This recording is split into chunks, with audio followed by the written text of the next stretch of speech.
Let's get into this story about Bernie Sanders. Now, he had an interview recently. I want to give a shout out to our buddy Case Study QB here, friend of the show. He captured two clips that I want to discuss. Now, the first one I'm going to go into here is about Bernie Sanders' response in reference to us not getting everything that we should have received in that Inflation Reduction Act. As it is no surprise, here is Bernie Sanders continuing to make up excuses, the same kind of excuses that corporate Dems are making as well. And I want to show this because I want to prove a point. So let's go ahead and get into this clip here. Again, kudos to Case Study QB for clipping this. For joining us. I know you previously called this a, quote, incredibly tepid bill. You said you were disappointed by its scope and said it goes, and I'm quoting once again, it goes nowhere near far enough. So why did you ultimately vote for this bill? Because the pluses outweigh the negatives. You know, Wolf, in the real world, our people in this country are hurting. Half of the people are living paycheck to paycheck. We pay the highest prices in the world for health care. We got 18 million families spending 50% of their limited incomes on housing. We have people who cannot afford childcare or pre-K.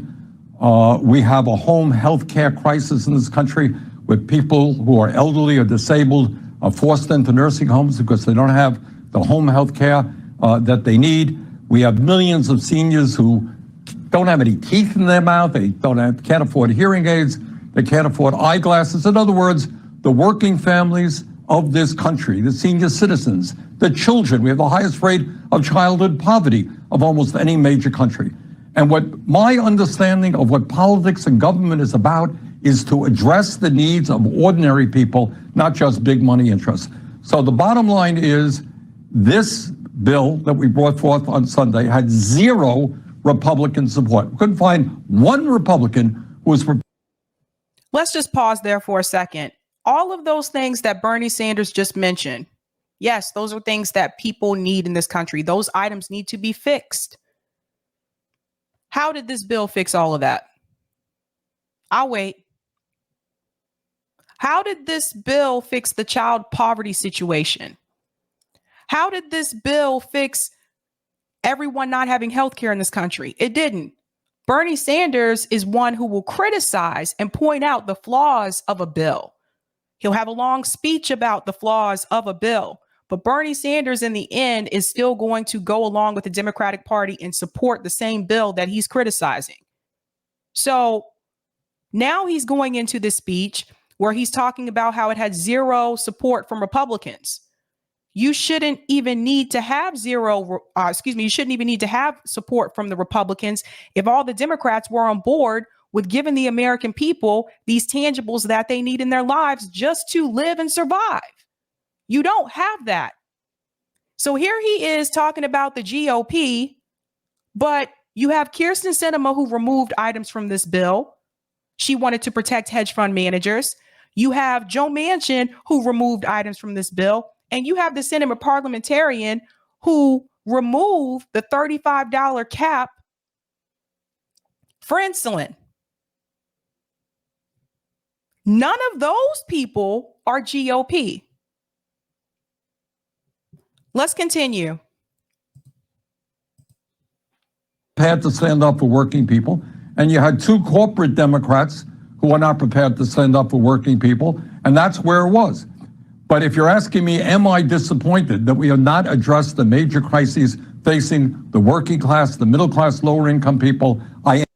Notice he didn't say the Senate parliamentarian. You see, he was quiet on that one. This is a very modest step forward. And I think the lesson to be learned here is that we need to elect 2, 3, 4 more Democrats in this midterm election. So, in fact, we can go forward. Let me follow up on that, Senator. Let me follow up. You see what's happening here? Bernie Sanders, the so-called independent, now he's using the same talking points as corporate Democrats. We need to elect 3 or 4 more. You know, this number keeps changing. I thought it was like a couple weeks ago, I saw a politician on CNN say that they need 2 more seats. Now we've gone from 2 to 3 and 4. So this number just keeps changing to me. I don't know what's really going on here, but it's really interesting to me because it just seems like here he is telling you in order to actually give the American people the things that they need, the American people are going to have to come out and vote harder in November. Here's Bernie Sanders pushing you back into the Democratic Party. This is how he does it. You see? Remember back when it was Biden and Trump for 2020? Remember Bernie Sanders said you need to vote for Joe Biden so we don't end up with Trump and we're going to push Joe Biden left. How'd that work out? That was the excuse. We're going to push him left. He's all we got. But the progressives in Congress are going to come through and this is all going to work out. Didn't happen. Now we're being told we need more Democrats. It's always something. But there is no accountability. And this is something I said to Rokana when he was on this show. There is no accountability for the Democrats who are there, who are choosing to remove items from the bills that would actually help the American people. Joe Manchin and Kyrsten Sinema are not being removed from any committee assignments. When I asked Rokana that question, why they are not being held accountable, all I got was a lot of fluff. More politician talk. That's all I got. All these excuses that they continue to make for the Democrats who are there who are not doing what they need to do. The excuses for the Senate parliamentarian. I'll say this again, and I've said it before. The Senate parliamentarian is doing exactly what Democrat leadership want her to do. If she was not, they would remove her just like they removed Robert Dove under George W. Bush. They're not going to remove her because she's doing what they want her to do. And here's Bernie Sanders, who's supposed to be the whole, we're starting this revolution. We're starting a working class movement. And even he gets sucked into the same corrupt system that he told us to fight against. He's only willing to go so far. He has been a great disappointment. Great disappointment. He will not push back on the Democratic Party the way that he should. He's sitting up here blaming Republicans. And I'm not saying the Republicans aren't innocent, but let's be real here. They knew they were not on board with this bill to begin with. You need to call out the problems that you have in the Democratic Party. And the fact that Bernie Sanders is a registered independent, so to speak, and he is not willing to call those people out in the Democratic Party is very suspect. Pay close attention. Because you clearly believe there's a lot lacking in this bill when it comes to supporting working families across the country, many of whom feel abandoned, as you know, by Democrats. How concerned are you, Senator, that this won't be enough for them to show up for Democrats in November's midterm elections? Won't be enough for me. I already told you. I'm done with the two-party system. You already lost me, bud. You've already lost me, and I know you've lost other people too. Keep playing around. Keep playing around and find out. Well, that's a legitimate concern, but I would remind those people we had zero Republican support. You think the Republicans are going to take on the pharmaceutical industry and lower the outrageous cost of prescription drugs in this country? Do you think the Republicans are going to take on the insurance companies who make tens of billions of dollars ripping off the American people in healthcare? I would argue the corporate Democrats that you have aren't willing to do that either. That's why we don't have those things in that bill now. If you think it's just the Republicans who are against giving the American people universal health care, that are against giving the American people free daycare for kids? No, you have corporate Democrats. Come on, somebody pick up the phone and call Henry Cuellar if he agrees with this. I bet you he'll tell you he don't. Pick up the phone and call Jim Clyburn and ask him if he agrees with giving everybody health care in this country. I bet you he'll tell you he don't, because he's one of the biggest recipients of big pharma money. So why is Bernie Sanders sitting here pretending like these Democrats are not just as corrupt and just as complacent when it comes to giving us these items? Yeah, every single year. Do you think the Republicans even understand the existential threat of climate change or the needs of our children? They don't. So the answer is, did the Democrats do enough? No. Do we need to elect more Democrats to do the right thing? Absolutely. But if you think the Republicans are going to do it, I think you are very mistaken.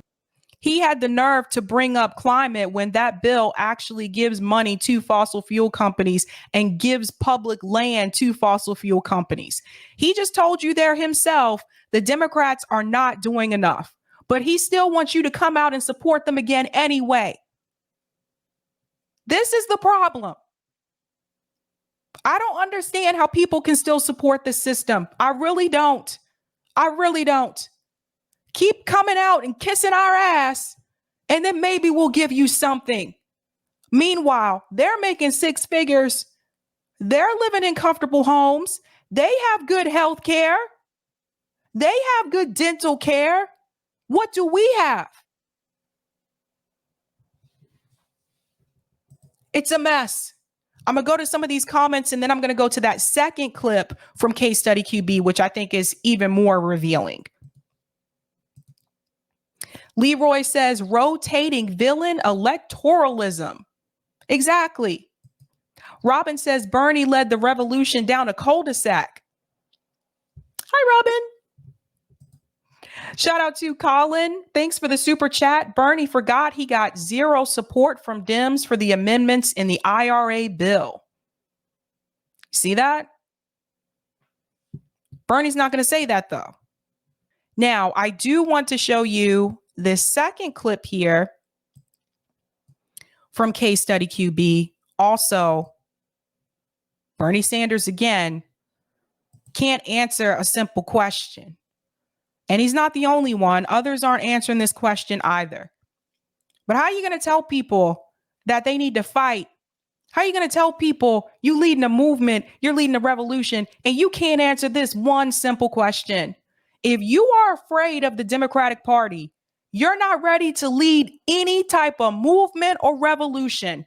If you can't stand up to the very party that is oppressing working class and poor people in this country, you are not ready to have any type of revolution, period. Let's get that out of the way.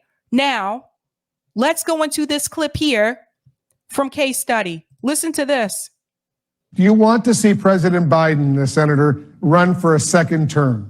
Well, what I want to see right now is that the Congress of the United States, working with President Biden next year, develop an agenda that says to working families and the elderly and the kids, we understand your pain and that we have the guts to take on the big money interest at a time when we have more income and wealth inequality than any other major country on earth. You know, Wolf, you've heard me say this again, and I think recent events point this out. This country is moving toward an oligarchic form of society where you got three people on top who own more wealth than the bottom half of American society. You got three Wall Street firms that have control assets of over $20 trillion. That's the GDP of the United States. Unbelievable wealth and power at the top, while the middle class is in decline and lower income people are really suffering. We need to work right now, next year, with President Biden on an agenda that addresses those issues. Well, let me rephrase the question. Do you want to see him run for re-election? Look, right now, my concern is electing more Democrats in this midterm election so we can finally address the needs of working families. That's where my mind is right now. Weak. Let's tackle this. Do you want to see President Biden, the senator, run for a second term? That's a yes or no question. I told you guys when I do interviews, I try not to ask yes or no questions, but that was a easy answer there. You say yes or no. That's it. Just do that thing. What I want to see right now is that the Congress of the United States, working with President Biden next year, develop an agenda that says to working families and the elderly and the kids, we understand your pain and that we develop an agenda. You want them to work with Biden to develop an agenda that Kyrsten Sinema and Joe Manchin or the Senate parliamentarian are just going to throw out? If it's for working class people, it's not going to pass. He goes on to say that he understands our pain. Does he? Do you guys have the same quality health insurance that they have? Because I don't. Do you? Do they know what it's like to be in medical debt? Ro Khanna was here recently and he said he had student loan debt over $100,000 and he said he paid all of it off. I don't think they really understand our pain. I think they think that they understand because they talk to us when they're trying to get votes. But really, they don't. They don't understand it. Bernie Sanders is a millionaire. Let's be real. Just because you go talk to a couple of poor people every now and then doesn't mean you really understand their pain. I'm not poor, but you don't really understand their pain, period. Still doesn't answer the question. Have the guts to take on the big money interest at a time when we have more income and wealth inequality than any other major country on earth. You know, Wolf, you've heard me say this again, and I think recent events point this out. This country is moving toward an oligarchic form of society where you got three people on top who own more wealth than the bottom half of American society. You got three Wall Street firms that have control assets of over $20 trillion. That's the GDP of the United States. Unbelievable wealth and power at the top, while the middle class is in decline and lower income people are really suffering. We need to work right now, next year, with President Biden on an agenda that addresses those issues. Well, let me read. We need to work with President Biden on an agenda that addresses those issues. Haven't they already tried to do that?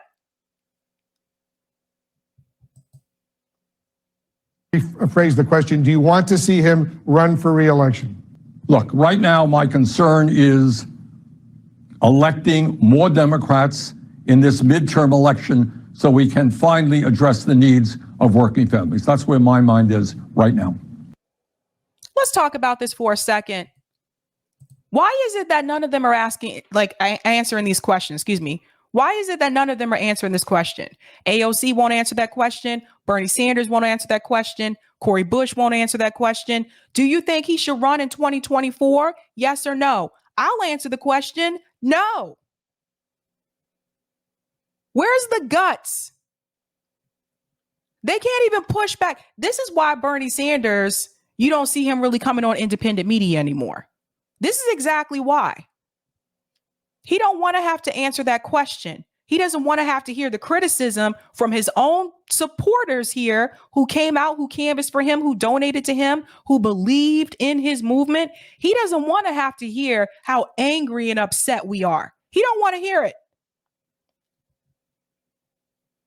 Bernie wants to hear platitudes. Answer that question. Period. Do you think he should do it? Yes or no? Just answer it. You think we don't know what's going on? You think the American people aren't aware of what's going on right now? You think we don't know that Gavin Newsom was at the White House to meet with Joe Biden while Joe was out of the country? You think we don't know that Gavin Newsom and Kamala Harris are looking at donors together? You think we don't realize this? You think we don't see the polls? You cannot continue to play the American people this way. You cannot. Not during a time when we have inflation and people are still dealing with economic issues because of the pandemic. You can't. Such a joke. Such a joke. And people will look at me and say I'm being too hard on Bernie Sanders. I say Bernie Sanders isn't being hard enough on himself. Let me go ahead and get this super chat here. Thank you for the super chat, AJF. Bernie, if you can't say you are not supporting Biden, we need to move beyond you. Thank you so much for saying that, AJF. Your sheep herding and fear mongering is not revolutionary thinking. Therefore, Bernie hasn't been a revolutionary leader. No, not at all. Look at the revolutionary leaders that we've had in this country. You can't compare. There's no comparison. And I say Bernie Sanders is at this point in his life where he can retire. Bernie Sanders don't need to. Why are you there? Why are you at this point in time? Why are you still there? If you're not going to push back on corporate Democrats, which is the party that you caucus with, if you're not going to do that, if you're not really going to fight for that movement that you told all of us to get on board with, and we rode this train with you. Why are you there? What are you there for? Just leave. Leave or sell out and just become a Democrat already. Just change your registration to Democrat and just keep it real. I'm pissed.